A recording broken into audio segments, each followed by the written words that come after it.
Welcome back. We've got some news from the past weekend over Veterans Day weekend. I was out of town, so let's catch up on some pretty big stuff that happened in the last few days.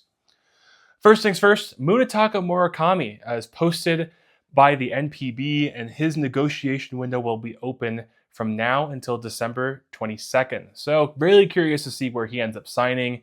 A lot of teams could use a first baseman. I'm thinking Red Sox. The Dodgers have to be a possibility. They don't need a first baseman, but why would they not go after Murakami?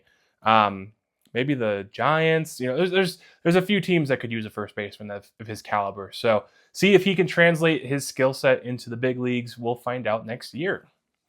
The big news from the weekend, however, is regarding the Cleveland Guardians and Emmanuel Clase and Luis Ortiz from the gambling scandal that kind of appeared out of nowhere in July. So they were indicted. Ortiz was arrested and put in custody. Clase, I hadn't heard he was arrested yet, but he is in the Dominican Republic. This has started as early as May 2023 involving Emmanuel Clase.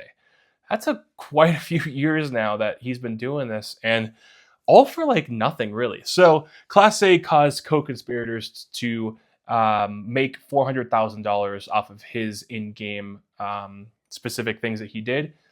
But he only earned, I think I saw $7,000 or $12,000 total from it. It's like a crazy, hilarious low amount of money for someone that was due to make almost $40 million in his 6 years of club control with the Guardians. So it's laughable that they would even try and, what point did they have to do this, right?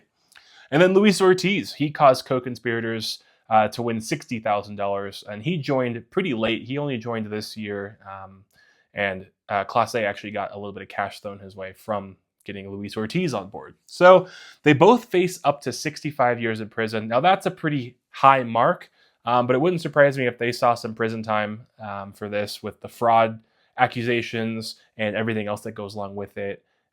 So this could really, really be a big thing.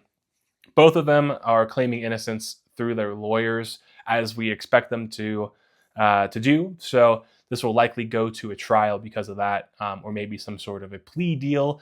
Now we're getting into lawyer talk. That's not my thing. We talk baseball here, but the baseball news side of this is that MLB is now limiting prop bets with a prominent sport books in the U.S., now limited to only $200 on a prop bet, like a first pitch, things like that, to happen within an inning.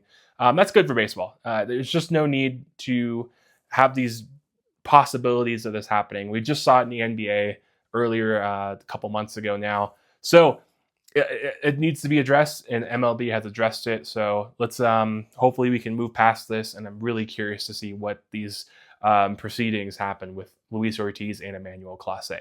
Obviously, they're never going to pitch in Major League Baseball again, but really curious if they actually end up entering in federal prison for this. Giants. I'm wearing my Giants jersey again because the future Hall of Famer Bruce Bochy has rejoined the organization as a special assistant in baseball operations.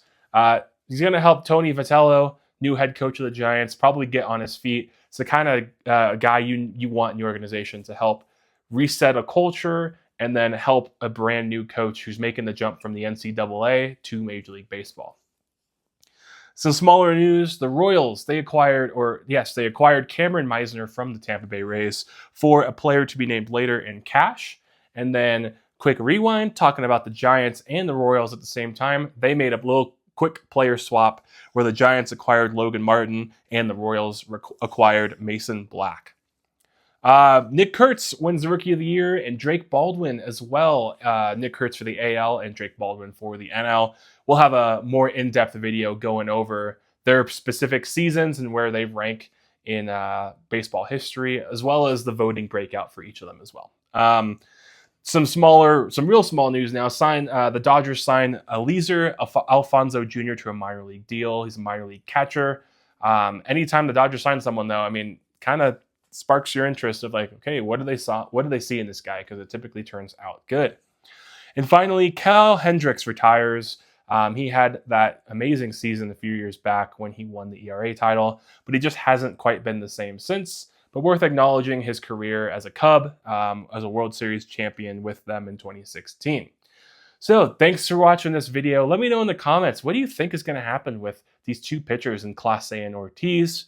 And where does Murakami sign? I mean, that's going to be the hot free agent topic over the next few months. He's got to sign before December 22nd. So, a little over 6 weeks that he needs to make a decision. So thanks so much for watching. Please hit that subscribe button if you like this video. Otherwise, we'll see you next time.